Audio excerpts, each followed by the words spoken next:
Good morning সবাইকে। তো সবাই কেমন আছেন? আশা করি খুব ভালো আছেন।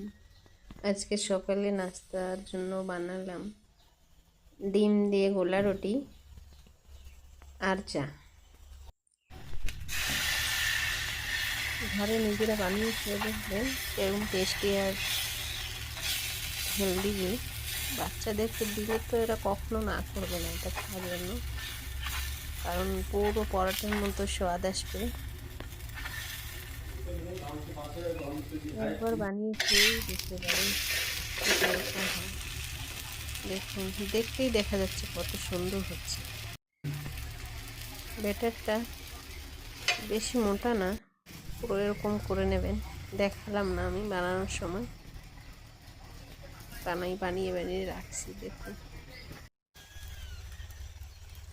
দেখতেই লোভনীয় লাগছে, তো খেতে কিরকম লাগবে। তার সঙ্গে আছে দুধ চা। দুধ চা না খেলে তো সকালটা শুরুই হয় না, চা আর ঘুমটা নাস্তা যেন দুটোই ভাঙে না। রেডি। তো তার জন্য